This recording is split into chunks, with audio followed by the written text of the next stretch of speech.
Okay, greetings everyone. I am recording a lecture on René Descartes' mind-body dualism. I had a lecture recorded and somehow it disappeared. And not only did it disappear, but the PowerPoint that accompanied the lecture also seemed to have disappeared. So I'm not really sure what's going on there. But I've reconstructed the PowerPoint and now I'm going to re-record the lecture and I'll be posting this for our class. So let me begin by sharing my screen.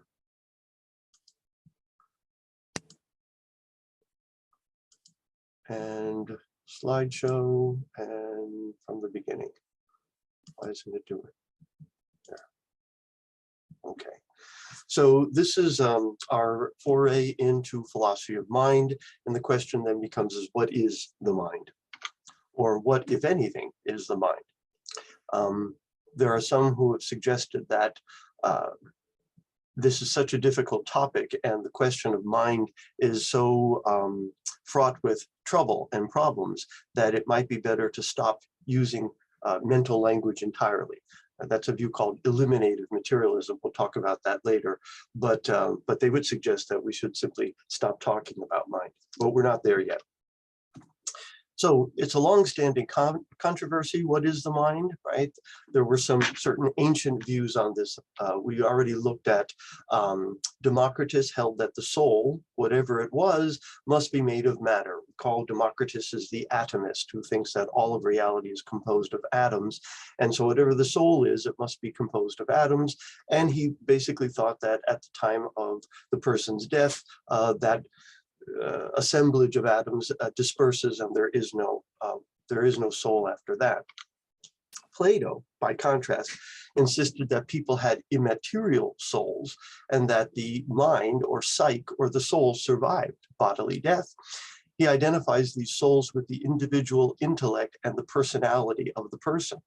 Other ancients believed in individual souls, but they understood the souls merely to be kind of energy or life principle. Plato was distinct in that he identifies the soul with the personality, and thus his philosophy held out the hope for personal immortality. So even though there were individuals who believed in souls at the time of Plato, other than Plato, it's not clear that they had his particular notion of soul. Aristotle, Plato's student, countered that separating the mind, psyche, soul from the body was like trying to pry the imprint from the imprinted wax. Remember that Aristotle taught that man is essentially an animal, a rational animal, but a rational animal. And there, you couldn't have a human being that was not an animal. And so he didn't deny that human beings might have souls, but whatever those souls are, they are wedded to the body. In fact, he thought the soul was merely the form of the body, but notice of the living body. Epicureans adopted Democritus's view. And for that reason, Dante, in his Dante's Inferno, confined them to the sixth cell of hell for doing so, for this blasphemy of claiming that souls don't survive the body, confining them to flaming tombs until judgment day, when the tombs will enclose and the souls inside will be sealed forever in their earthly bodies, right? Dante's Inferno is a little scary. But we'll skip ahead to the 1600s and René Descartes. And we've already looked at Descartes in this course, and we've looked at his epistemology. Now we're going to specifically zero in on his philosophy of mind and his Cartesian dualism. So Cartesian dualism is the metaphysical position that there are two distinct kinds of substances: mind or mental substance, what Descartes calls res cognitans, and body or physical substance, which Descartes refers to as res extensa. Right? So the res cognitans is thinking stuff, and the res extensa is extended stuff. But these are quite distinct according to Descartes. In fact, he defines res cognitans as thinking non-extended stuff, and he defines physical substance as res extensia as extended non-thinking stuff. So he practically defines them in such a way that they are quite distinct, but couldn't really have anything to do with each other. That's going to cause a problem we'll see in a moment. These substances, though radically different and ontologically independent, Nevertheless, Descartes claimed that they interact with one another. So what's important about Cartesian dualism is not merely that he thinks there's two kinds of substances, but that these substances interact.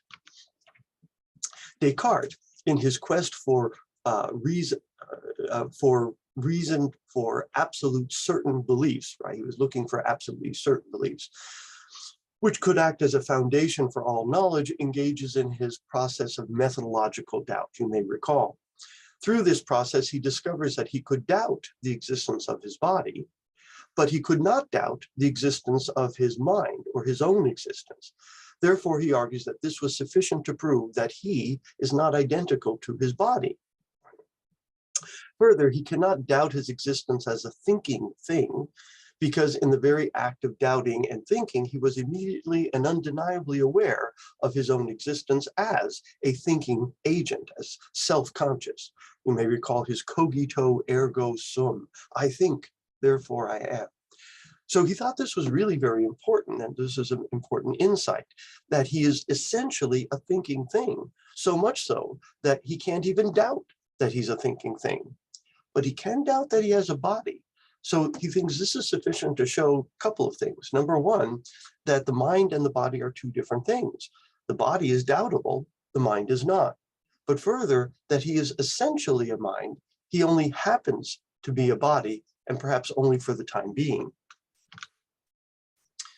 Note, again, this is what led him to his famous pronouncement, cogito ergo sum, I think, therefore I am.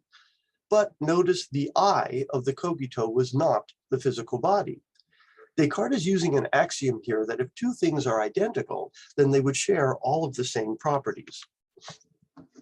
The later philosopher Gottfried Leibniz formalizes this as the principle of the indiscernibility of identicals, which states the common sense notion that if A is identical to B, then all things that are true about A would also be true about B. Or alternatively, A is identical to B if and only if every property of A is also a property of B. Consider the following exchange. Imagine that I told you that I grew up in Wilkes-Barre, Pennsylvania. And you said, oh, my father went to high school in Wilkes-Barre, Pennsylvania. And I said, really, what's his name? And you say, oh, John Smith. Really, I say, there was a John Smith that went to my high school. What did your father look like? Well, you say he had brown eyes and had long curly black hair when he went to high school. Really, so did the John Smith I went to high school with. Did he play any sports? Yes, you say, he was on the baseball team and was on the cross-country team in his freshman year. Really, I say, so did the John Smith I went to high school with. In fact, the guy I went to high school with won the state championship for cross-country his senior year in 1981. So notice it's looking like my friend in high school is your father because they share all of these properties. But then you say, oh, my father moved to Miami in 1984 in the middle of his junior year, and he took his senior year at Miami Senior High. He graduated in 1985. Well, then, I know that your father is not identical to the boy I went to high school with. Why is that? Because the boy I went to high school with has a property, state cross-country champion, that your father does not have, right? Or 1981 graduate, and your father has a property of 1985 graduate, so they can't be the same person. That's what's meant by the indiscernibility of identicals. Since Descartes thinks the body has a property, is doubtable, that his mind, mental life, does not share, then the two are not identical. Again, his thinking I of the cogito is not his body. His identity was essentially as a thinking thing. In other words, a mental substance. It also leads him to conclude various things about the nature of thinking and mind, which we'll talk about momentarily. One could intelligibly doubt the existence of one's body, but not one's mind. It follows then that the body and mind are not identical. I think I'm going to skip. It's in the notes, so you can look at it there. But here I won't skip because on one hand, I have a clear and distinct idea of myself as only a thinking and unextended thing. And as on the other hand, I possess the distinct idea of a body only as an extended and unthinking thing. It is certain that I am entirely and truly distinct from my body and may exist without it. So he thinks that this has shown not only that he's a thinking thing, but that his existence is quite independent of his body. Thus, Descartes concludes that he is essentially and indubitably a mind and is not essentially nor indubitably a body. Now, this was not really his best argument for mind-body dualism, however. The principle of indiscernibility of identicals does not actually work very well with respect to belief properties. For instance, maybe I don't doubt that Peter Parker is meeting me for tea this afternoon, but I do doubt that Spider-Man is meeting me for tea this afternoon. Does that show that Peter Parker is not Spider-Man?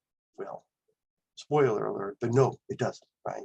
So it's not clear that his argument is very useful here. There are better arguments for his mind-body dualism that he offers, and we'll look at those in a moment. But it's worth noting that Descartes was a man of science and mathematics. He was a big fan of the new scientific revolution that was taking hold. Recall, he was a contemporary of Galileo. So this is a point that's often missed. He was among the first anti-animists and championed a naturalistic, mechanistic reductionism. And so he thought, look, there's no reason to posit anima, souls, for plants and animals, because for all we know, they're simply cleverly constructed machines. He doesn't mean literally machines, he means biological machines.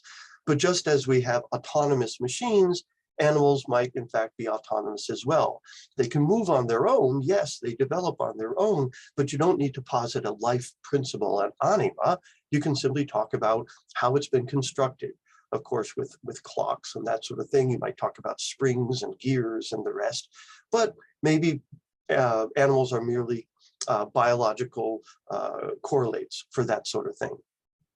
People's bodies, Descartes claimed, are machines and merely extended complex constructions, not unlike Da Vinci's lion. And another day, maybe you can Google Da Vinci's lion, but Leonardo da Vinci was famous for having created a mechanical lion that could walk about and roar. And one story says is that it dropped fleur-de-lis at the foot of the King of France as a sort of a demonstration. And so again, by the time Descartes is around, people had gotten relatively familiar with autonomous machines. And Descartes is extending that as an explanation for how animals and even plants seem to move and grow and develop on their own. Descartes, on some level, would have liked to say the same thing about humans entirely. But introspection and reflection revealed that a reduction of mind to physical terms is inadequate. So that's actually rather important. It's not because I know you're conscious from the outside that I posit consciousness. It's because I know I'm conscious from the inside that I posit consciousness. No matter how closely you attend to a brain, you're not going to see consciousness of it. And we'd have absolutely no idea that brains actually support consciousness if all we had was third-person access. It's through introspection and my inner awareness of my own consciousness that I see there's more than just chemicals and neurons going on, or at least so it might appear, and this thinking business is going on. But I don't get that from overt behavior or from third-person observations. Now, I ascribe to you consciousness because you have behaviors that's very similar to mine, and you say things like I'm conscious, and so I'm willing to accept it, but I can't verify it directly. I can't think your thoughts. You have private access to your thoughts that I don't have, just as I have private access to my thoughts that you don't have. So that's one of the differences between things that are mental and things that are physical. Your physical body is quite public. My physical body is quite public. And in fact, you have better access to my body than I do. For instance, you can see my elbows. I've never seen my elbows, right? I hope never to see my elbows, because the only way I'd be able to see them is somebody took my arm off and then showed it to me, right? Yes, I've seen photos of my elbows and mirror reflections of my elbows, and maybe I've seen pictures of my elbows on camera or something like that, but I've never actually seen my elbows. But you have third-person access to that. But you can't think my thoughts or feel my feelings. So we'll talk about this more in a bit, but notice we've hit upon one of the important differences between things mental and things physical. Things mental seem to be private. Things physical seem to be public. So mind or mental substance does seem to have unique properties unshared by physical substance. If this is so, we must posit a separate substratum to house these uniquely mental properties. So I think these are some of Descartes' better arguments for mind-body dualism, where he says, look, there are simply properties that are true of mental reality that aren't true of physical reality, just as there's properties of physical reality that are not true of mental reality. Therefore, they must actually be two different realities, two different substances. Specifically, he lists these five, that what is mental is private, and I have privileged access to my mental life. This is why when you were a kid, it was always easier to fake a stomach ache and get to stay home from school than to fake a fever, right? Because your mom could tell whether you had a fever or not, but your mom couldn't directly verify whether you had a stomach ache or not, because that's a private mental internal sensation, right? Whether you have a fever is a public accessible property of your body. Likewise, the mental doesn't seem to have any position in space. So where is my memory of my grandmother's kitchen? Or where would I find the love for my wife? Or where do I find my hunger pain? Well, it doesn't seem to exist in any place, right? By contrast, every physical thing exists in space, right? It has spatial temporal location. Also, it's not something whose contents can be gainsaid or it's incorrigible. Now, those might be two words you're not quite that familiar with, but it means it's incorrectable. So you can't change, you might correct me when I make a claim about the physical world. And I say, there is a dagger before me. And you might say, no, Professor Harris, you're mistaken. That's an illusion. You think there's a dagger in front of you, but in fact, there is no dagger before you.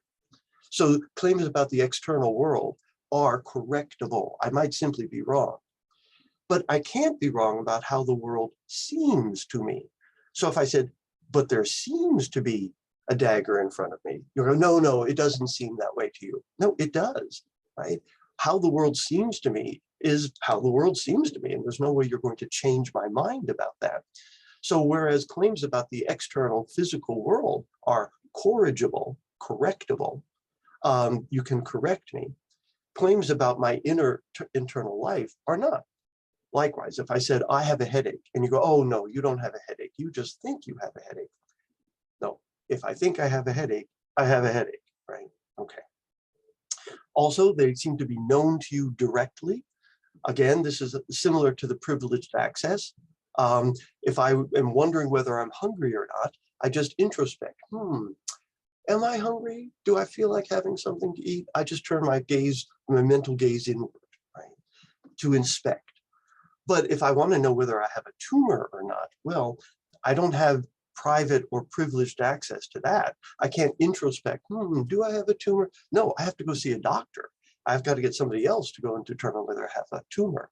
But that's because whether I have a tumor or not seems to be a claim about my body, not a claim about my mind or my mental contents or my mental experience. So again, my mental life seems to be known to me directly, privileged access and incorrigible. And then finally, number 5, it has a subjective, distinct feel. Some have referred to it as a kind of phosphorescence, an awareness, consciousness, right? Conscious experience, which seems to be lacking in things physical or extended. But Descartes cannot deny that the mind is fused to the body, at least for the time being. This raises a puzzle. Specifically, what is so special about this body, such as I call it mine? How can this body be so intimately connected to my mind, my awareness, my consciousness? And also, keep in mind that what Descartes has in mind is something importantly different from what we might imagine from, popular culture of a ghost, for instance, right? So what is on the History Channel? They have these ghost hunting shows and that sort of stuff. But these ghosts that they somehow try to investigate, they seem to have a location, right? Oh, the ghost came in the room and then the ghost left the room or whatnot. Well, if they have a location in space, then whatever these things are, they're not what Descartes is talking about.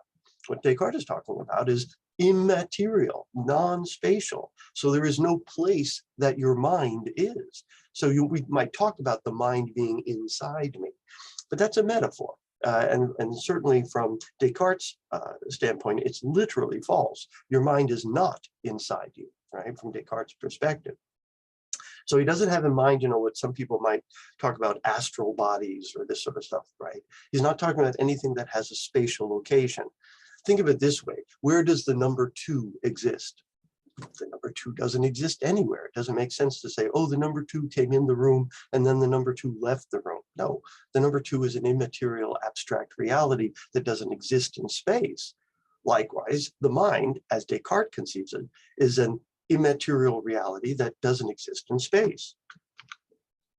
Oh, I think I'm going to skip that. But I will go on to this.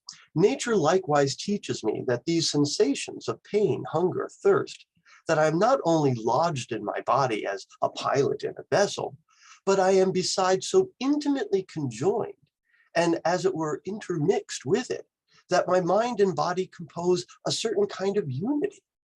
For if this were not the case, I should not feel pain when my body is hurt, seeing I am only a thinking thing, but should perceive the wound by the understanding alone, just as a pilot perceives by sight when any part of his vessel is damaged, or when my body has need of food or drink. I should have clear knowledge of this, but not be made aware of it by confused sensations of hunger and thirst. For in truth, all these sensations of hunger, thirst, and pain are nothing more than certain confused modes of thinking arising from the union and apparent fusion of my mind and body. So notice what Descartes is saying is that we mustn't imagine that the mind is like a pilot inside a vessel, because the pilot isn't hurt or doesn't experience pain when the vessel is damaged. But you do feel pain if your body is damaged, right? So there's a more intimate relationship between mind and body than pilot and vessel. But how does this happen if the mind is absolutely immaterial and the body is absolutely extended in space? So again, we're starting to see this problem of interactionism arising. Besides this, nature teaches me that my own body is surrounded by many other bodies. Some are agreeable and some are disagreeable. There can be no doubt that my body, rather than my entire self, is, as far as I'm composed of body and mind, may be variously affected both beneficially and hurtfully by surrounding bodies. So what he's noticing is that, yeah, there's a point at which my body stops and other bodies begin. So my body has definite, of course, locations and limits and borders. And so the extent to which my mind is fused with a body seems to be limited to this one body, which again is a truth. It's something that nature teaches us, right? Our experiences teach us, but it does seem to be a mystery as how that would go. And why should my body stop here and not extend beyond? So then, the person is essentially an immaterial mind or soul, which happens for a time to be wedded to, but nevertheless is ontologically distinct from a body. If and when the body is destroyed, this union is dissolved, and the mind will exist and continue to exist disembodied. The body will exist unsouled. So if the union is divided, then the body becomes inanimate, no soul, dead. And the soul, Descartes thought, would go on, would continue, because it's immaterial, extended thinking stuff. Descartes acknowledges that our mental activities and our movements of our body are coordinated and that this must be accounted for. Remember, Descartes posits not only mind-body dualism, but interactionism, right? Interactionism means mental changes cause bodily changes and vice versa. So notice, when my body drinks alcohol, my mind gets drunk. And when my mind says, lift my right arm goes up, at least for the time being. That seems to be working, right? It makes sense. Now notice, there are certain, I'm going to talk about some of the problems with mind-body dualism, but before I talk about the problems, let's talk about some of the attractiveness of this belief, right? It makes sense of the thesis that the soul might survive the body after death, and thus religious belief in life is affirmed. There are many people who thought Descartes would be canonized when he died because he was a philosopher, a Christian philosopher, actually a Catholic Christian philosopher, who was teaching that there is philosophical reasons to believe in an immaterial soul.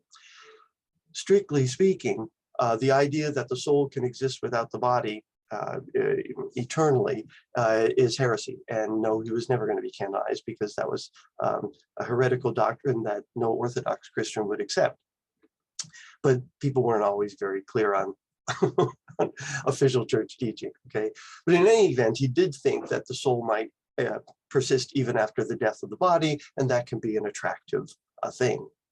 Also, it separates autonomous realms of religion and science.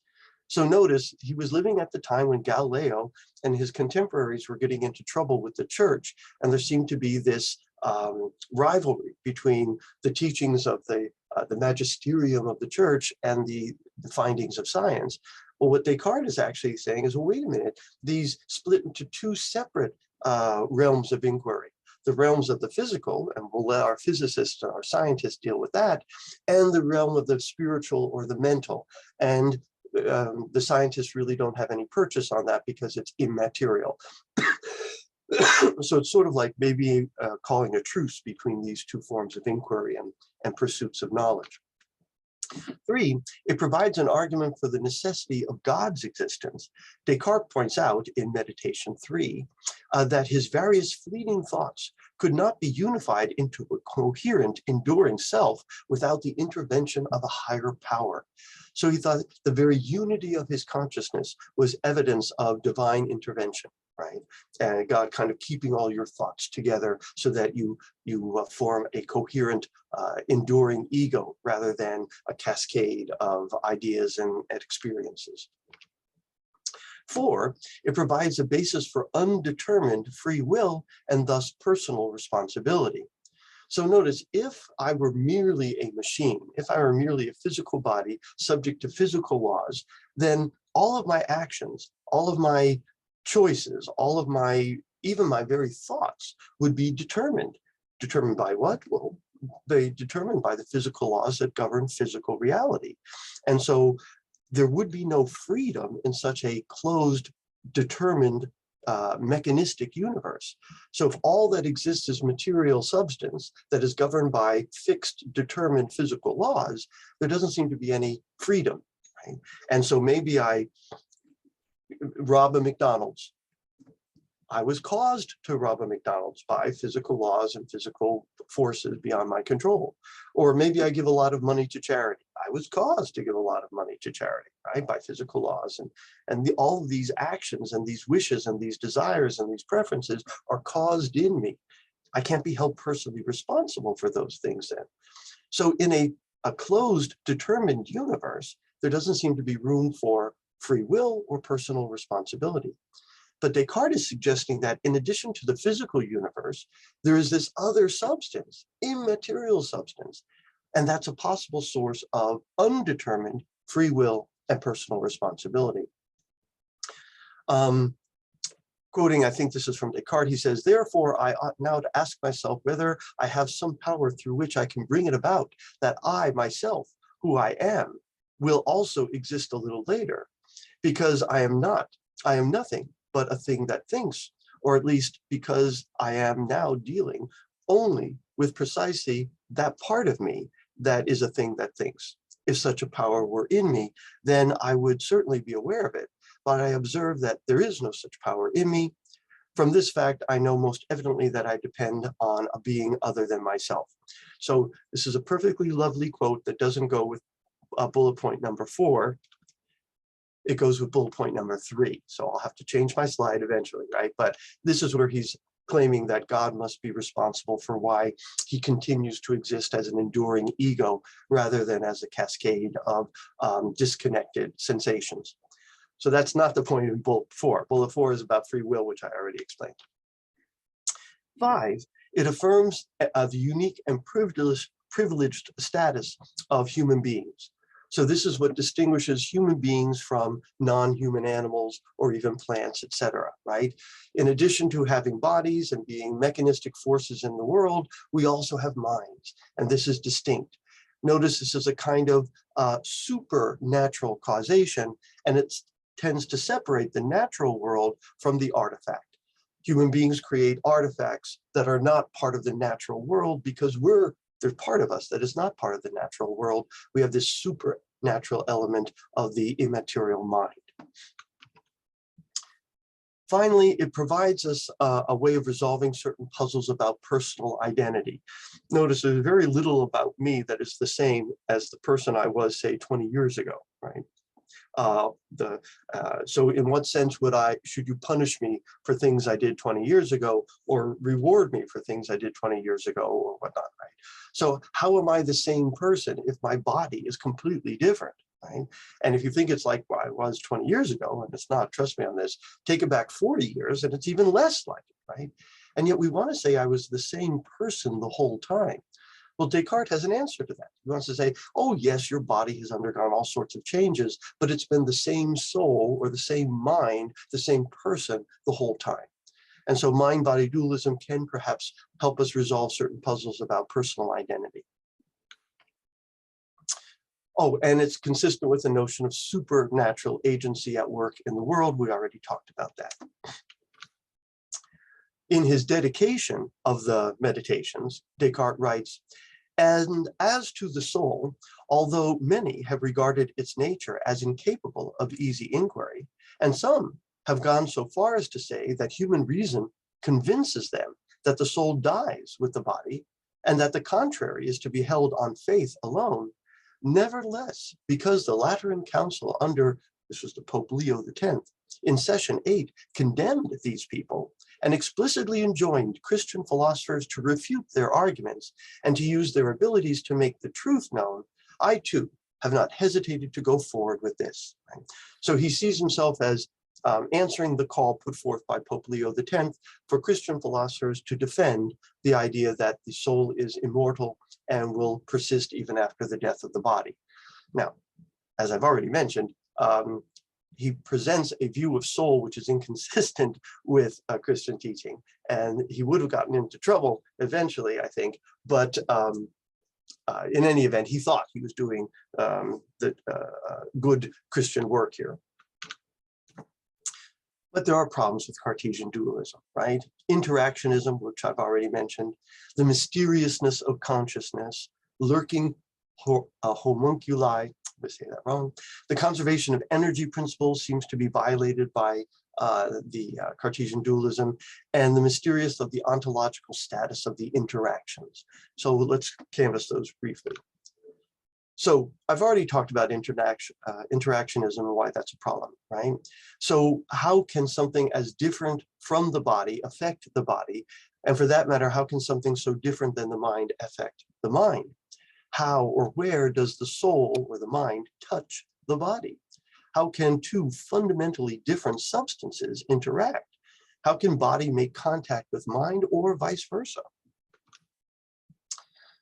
But in order to understand all these things more perfectly, we must know that the soul is really conjoined to the whole body, and that we cannot, properly speaking, say that it exists in any one of its parts to the exclusion of others, because it is one and in some manner indivisible, owing to the disposition of its organs, which are so related to one another that when any one of them is removed, that renders the whole body defective. And because of the, wait, I think we need to skip ahead. But, he says, examining the matter with care, it seems as though I had clearly ascertained that part of the body in which the soul exercises its functions immediately, and in no wise the heart, nor the whole of the brain, but merely the most inward of all its parts, to wit, a certain very small gland, which is situated in the middle of its substance, and so suspended over the duct whereby the animal spirits in its anterior cavities have communications with those in the posterior, that the slightest movements which take place in it may alter very greatly the course of these spirits, and reciprocally, the smallest changes which occur in the course of these spirits may do much to change the movements of this gland. So what he's suggesting is, here's where the soul touches the body. And he had in mind the pineal gland, part of your brain, right? But hopefully you see why that's a terrible answer, right? Because he's asking, the question is raised, where does the soul touch the body? And he goes, oh, right there. No, it's a rhetorical question. The soul can't touch the body anywhere. That's like asking, where does the number 2 touch the body? Well, of course, the number 2 can't touch the body. It's immaterial. So it can't touch the pineal gland or the heart or the lungs or any part of the body. It doesn't exist in space. Neither can the soul, as understood by Descartes. Right? The gland Descartes is referring to is what is now called the pineal gland, a small endocrine gland at the base of the brain. It had only recently been discovered in Descartes' time, and its functions are still not adequately understood. It is currently hypothesized to control mating cycles of higher animals and possibly a number of other activity cycles, right? But that's what he's talking about, the pineal gland. But again, how does the soul, or where does the soul touch the body? His answer, the pineal gland, but of course Descartes' solution doesn't really answer anything. The problem remains of the form, where does the soul or mind touch the pineal gland? Remember, the mind is defined as unextended, bodies are defined as extended. Minds, by definition, are essentially unlike bodies. They cannot be said to be large or located in such a place. Interaction would seem to be ruled out by definition. Note, despite this definition, notice how much of our talk of consciousness consists of metaphors of the spatial form, where we talk about streams of consciousness, or being out of one's mind, or what I'm feeling inside. So we still use spatial metaphors to talk about mental realities, but we have to understand they're only metaphors, at least on Descartes' notion of mind. We'll talk about Princess Elizabeth another time. So how can minds, whatever they are, affect bodies, whatever they are? A physiologist can explain some bodily activities. Nerves are pinched, signals are sent to your central nervous system into a huge complex of fat cells called your brain. But then at some point, there seems to be something else, a feeling of pain. How does this happen? How does a feeling emerge from that complex and still unknown network of neurological reactions going on in your body? Even if you don't want to talk about substances at all, there's still the problem of talking about how your mind affects your body and how your body affects your mind. Note, beware of trying to describe the soul in terms of energy. Energy has at least some of the intangible and amorphous features of mind. It has no size or weight, but energy is a function of physical bodies. Force is a function of mass and acceleration, etc. Energy is not private, and we do not have privileged or incorrigible access to energy. While it has been demonstrated that energy and mass are interconvertible, any such interconvertibility of mind and matter is still highly speculative. If we talk about mental energy, it's far from clear what we even mean. Problem with Cartesian dualism number 2, the mysteriousness of consciousness. Cartesian dualism suggests that consciousness is essentially elusive and mysterious. It will always be beyond the ability of science to explain or to account for. Why is that? Because it's not physical, and science can only investigate the empirical, the observational, the extended. According to Descartes, consciousness and mind is supernatural. Further, while consciousness is always inaccessible to science, all but one's own consciousness is inaccessible, period. So not only is consciousness inaccessible to scientific observers, all consciousness is inaccessible to me except my own, right? We describe a pain, etc., with metaphors or comparisons, right? Not clear how else we could, right? It's as if a vice closing in on my head, or it feels the same as when. There is in both cases a reliance on subjective experience in the hearer in order to communicate the content. So if these metaphors for what I'm experiencing are successful, it's only successful because you have similar conscious experience and you're relating them to your own subjective experiences. It's not because you're accessing mine. In fact, the inaccessibility of the subjective experience of other minds suggests, one, the problem of other minds. While arguably I know that I have conscious experience, a mind, how can I be sure that anyone else does? How can I be sure that they're not all just zombies? This is a skeptical worry that is sometimes referred to as solipsism. Solipsism is the idea that I'm the only thing that exists and everything else is a figment of my imagination, or at least the worry that for all I know, I'm the only thing that exists and everything else is a figment of my imagination.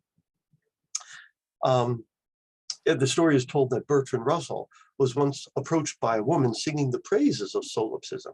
She was so impressed by it that, in fact, she couldn't understand why more people didn't adopt it, which is sort of humorous, right? Because if she adopted it and she really believed in solipsism, then everyone who exists was a solipsist. It's because she would be it.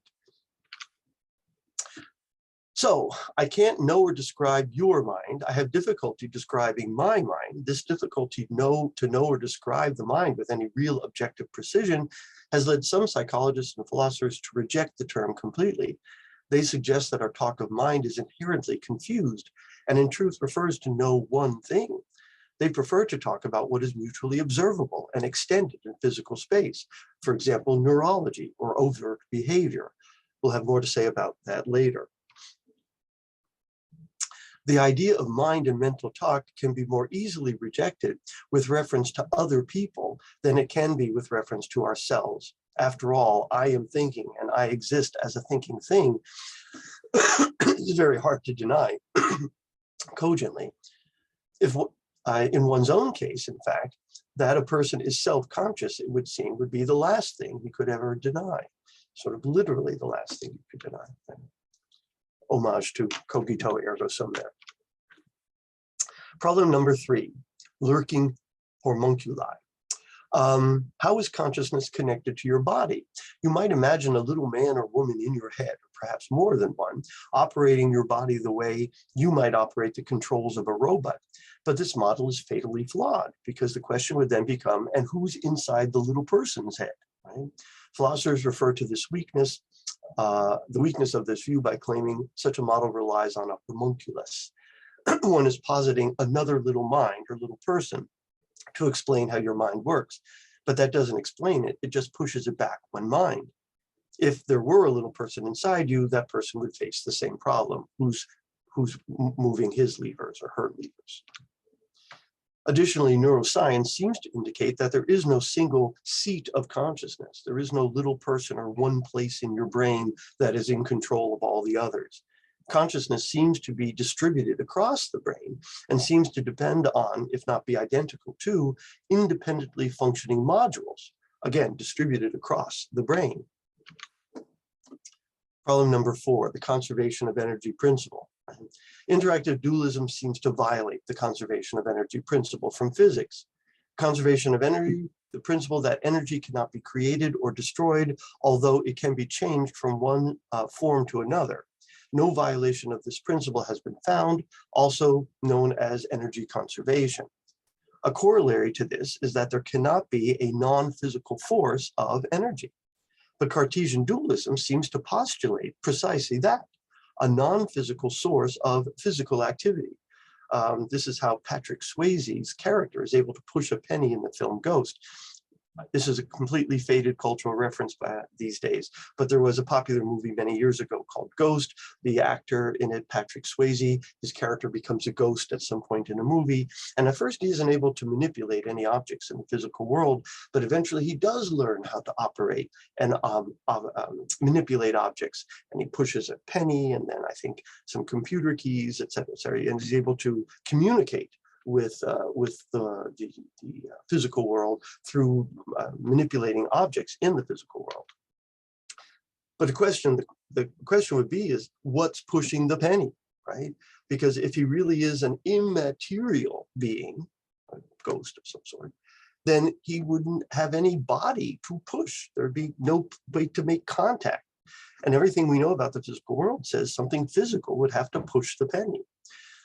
These interactions, and number 5, these interactions between mind and body would be even more mysterious and inaccessible than mind. Whatever the exchange between bodies and minds are, they could not be material processes since they involve the non-material mind. That means that they are not public and they're inaccessible to science. But they could not be immaterial processes either because they involve matter. This means that they are not private and inaccessible to introspection. What is the ontological status of these interactions then? Is that some sort of third? So they're neither mind nor body, but some third kind of ontological status? And wouldn't that just make things even worse? Early attempts at the resolution for the mind-body problem. So a near contemporary of Descartes was Baruch Spinoza, or Benedictus Spinoza. He simply denies dualism and affirms monism. There's only one substance. And basically his way of saying this is to say that what appears to us as two substances, mind and body, are really a single substance with two different modes or attributes, right? So there's ways that they express themselves. It expresses itself. So one and the same substance expresses itself mentally or physically, but it's really one substance. And he identified this one substance with God, right? His famous saying is Deus sivi natura, God or nature, that God is all of reality is God, and reality can express itself mentally or physically, or actually in infinitely many ways, he thought, right? But there's only one substance, but with infinite modes or expressions.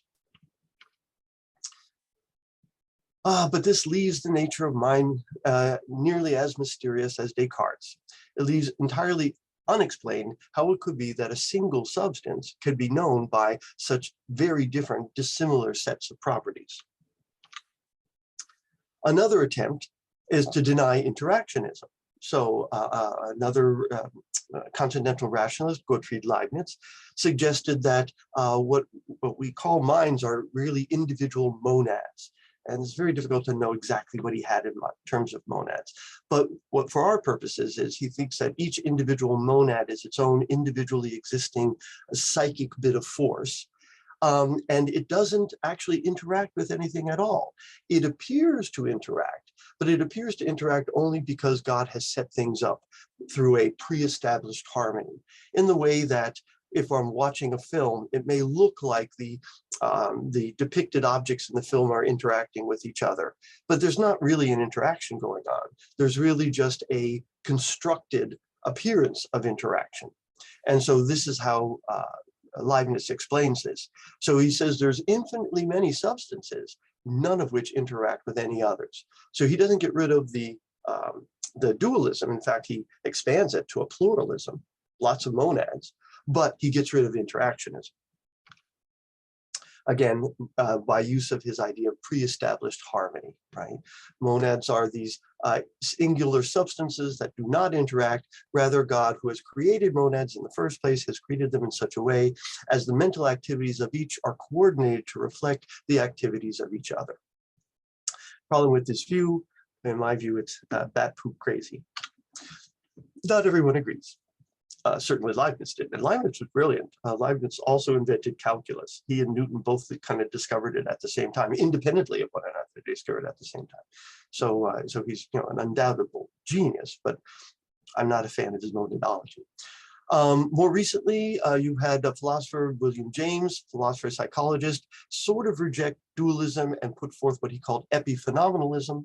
And in epiphenomenalism, he says mental events are real things. They are what he called epiphenomena, and they're caused by physical events, but they are not identical to physical events. However, these epiphenomena, these mental events, do not cause physical events. So he thought that the causal arrow only went one way. Physical bodies cause mental events to occur, but mental events have no effect on physical bodies. This allows for causal interaction, but only in one direction. Think of a boiler with a temperature gauge. The boiler's temperature causes the gauge to behave in a certain way, but notice that doing something to the gauge will not affect the machine at all. one cannot change the temperature of the boiler by adjusting the needle of the gauge. In effect, the gauge is irrelevant to the working of the machine.